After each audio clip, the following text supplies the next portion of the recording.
Ngayon, pag-uusapan natin kung sino ang pinakamalakas sa bayan ng Sunagakure. Itong ranking na ito ay base lang sa aking opinyon. Tama po kayo, opinyon ko lang po. Kahit kung may gusto kayong mas magandang ranking, i-comment nyo lang po sa ibaba para mapag-usapan po natin iyan. Pero bago ang lahat, huwag nyong kalimutang mag-subscribe at pindutin ang notification bell para updated kayo sa ating bagong video.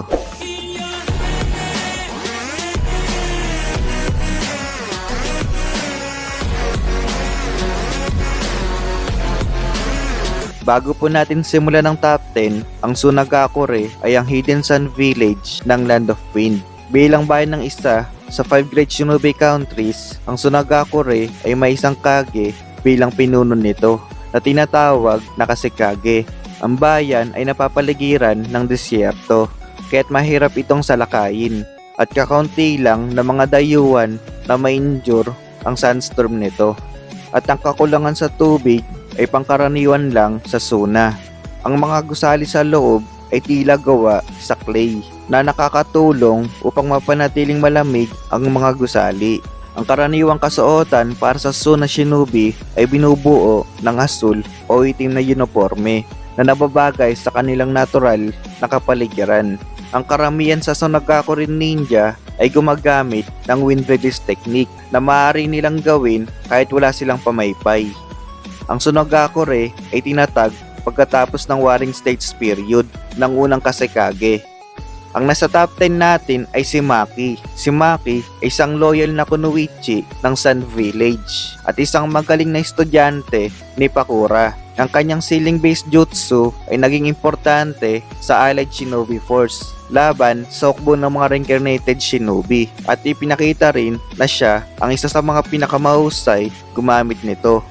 Noong bata pa ito ay pinakita rin na siya ay may mga unique na skill gamit ang isang scroll na nagsusumon ng smoke screen at pagkatapos ay isang mabigat na net para makapture ang target. Ang kanyang tela ay maaaring magpa-increase ng mobility ng kanyang mga kalyado o makagawa ng paraan para makatakas. Gayunpaman, kung titignan ng kanyang mahinang offensive, siya ay pangunahing napaka-importante bilang isang support ninja. Dahil dito, ang kanyang unique na talento ay napakahalaga sa bayan ng Sunagakure. Sa ating top 9 ay si Baki. Siya ay isang malakas na jonin ng kanyang village at isa rin siya sa pinakamataas na miyembro ng kanilang council. Madalas siyang ipinapakita na namumuno ng kanilang military operations gaya sa panahon ng sumalakay si Deidara sa village. Pinakita rin na meron siyang kaalaman sa mga teknik ng iba pang mga bayan kahit makita lang ito ng isang beses at kaya niya ring kontrahin ito.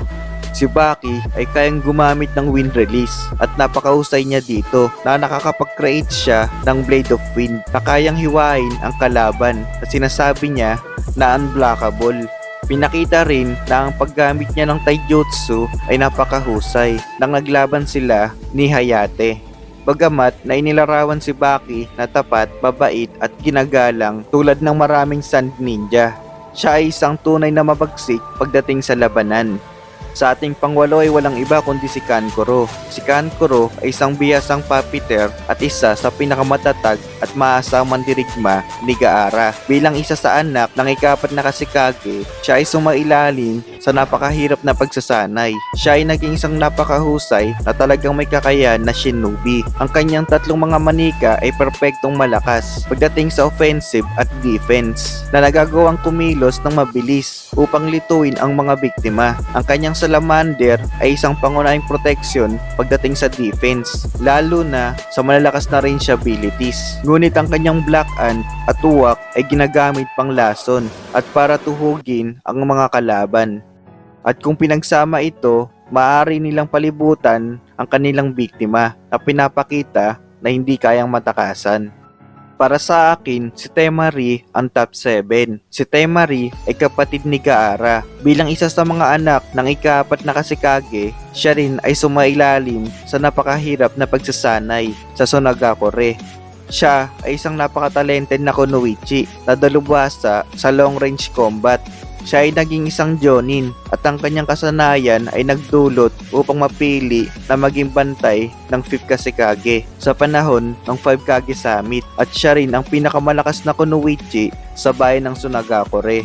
Ang kanyang sandatang pamaypay ay may kakayahang biyakin ang isang buong kagubatan at patalsikin ang kahit sino man. Bukod dito, maaari niya itong gamitin sa paglipad at ginagawa siyang isang mahalagang scout pagdating sa mga mission at nakakasurvive din siya sa mga malalang sitwasyon.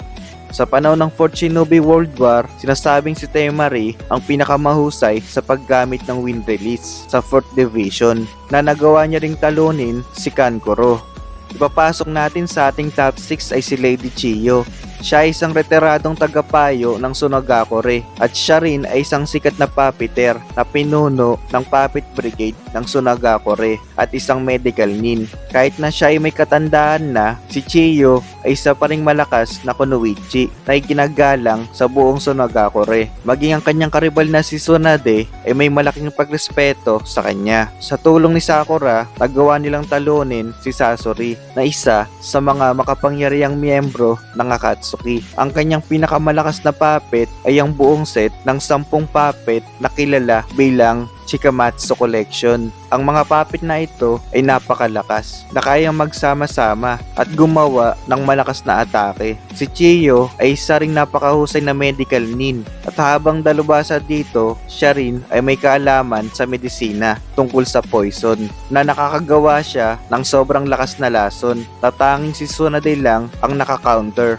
Ang top 5 po natin ay si Pakura. Si Pakura ang guro ni Maki at madalas silang nagsasanay magkasama. During ng kanyang lifetime, si Pakura ay nakilala bilang isang bayani ng Sunagakure. Siya ay isang master ng Scorch Release. Bilang isang batikang mandirigmang kunoichi, nagawa niyang talunin mag-isa ang napakaraming allied shinobi warriors kasama ang mga veterano ng Stone Village. Siya ay nagtataglay ng Kekkei Genkai na kilala bilang Scorch Release. Siya lang ang kilalang shinobi na may ganitong Kekkei Genkai sa pamamagitan ng pagsasama-sama ng dalawang likas na chakra at sinasabing apoy at hangin. Maaari siyang lumikha ng mga heat orbs na mamamaypay ang kanyang mga kalaban na tila sila ay nalulusaw.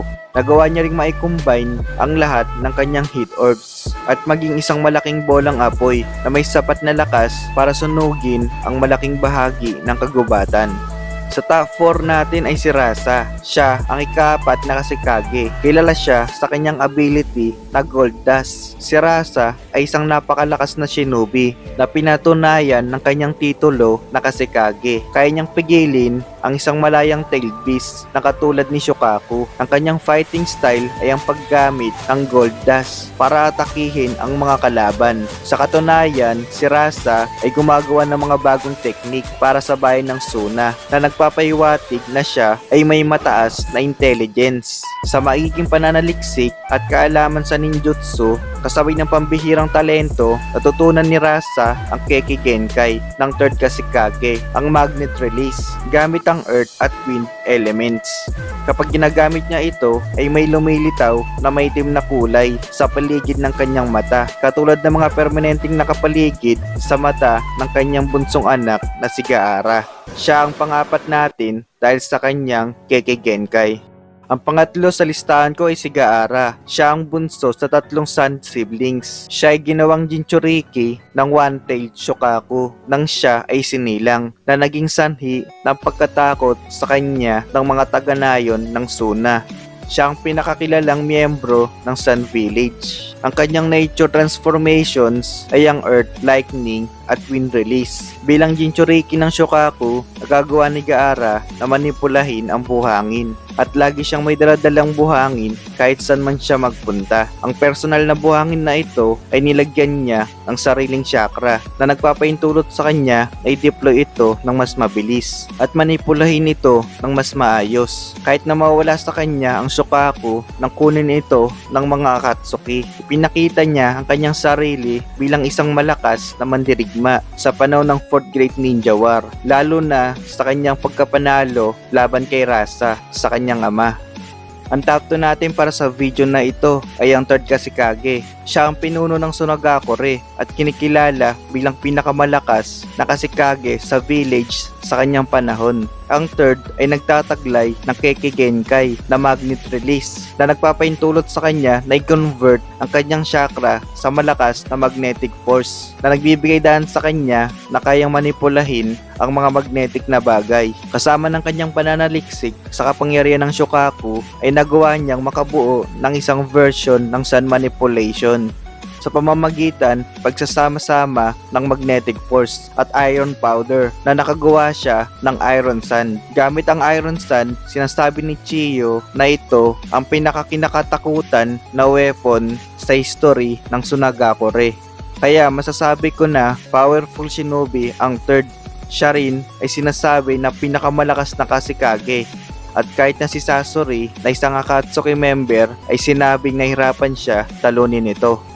Ang ating number 1 walang iba kundi si Sasori. Siya ay kilala bilang Sasori of the Red Sand. Siya ay isang S-rank missing nin mula sa Sunagakure Puppet Brigade at isang miyembro ng Akatsuki. Makikita ang kanyang lakas na tinalo niya ang third Kashikage na pinakamalakas na ninja sa kasaysayan ng Suna Village. Ang kanyang paggamit ng kanyang mga puppet ay labis na kinakatakutan sa panahon ng Third Shinobi World War na nagawa niyang papulain ang buhangin gamit ang dugo ng napaslang niya na nagbigay sa kanya na palayaw na Sasori of the Red Sun. Ang mga puppet ni Sasori ay kakaiba dahil gawa ito mula sa katawan ng mga yumaong tao. Ang mga puppet na ito ay mas malalakas kaysa sa regular na puppet dahil may karagdagan ito ng maraming mapanganib na mga devices na naka-install sa loob nito. Sinabi rin ni Deidara mismo na mas malakas sa kanya si Sasori. Dito na po nagtatapos ang ating kwentuhan. At ayan ang pinakamalakas sa bayan ng Sunagakure sa kasaysayan ng Naruto. Kung mayroon rin po kayong top 10 list, i-comment nyo na po yan sa ating comment section. Salamat po mga Kapitan Ninja sa pagpatuloy sa pagsuporta sa ating munting channel. Kung nagustuhan nyo po ang ating video, bigyan nyo na rin po ako ng like at huwag kalimutang pindutin ang subscribe button para sa susunod pang video katulad nito. Salamat!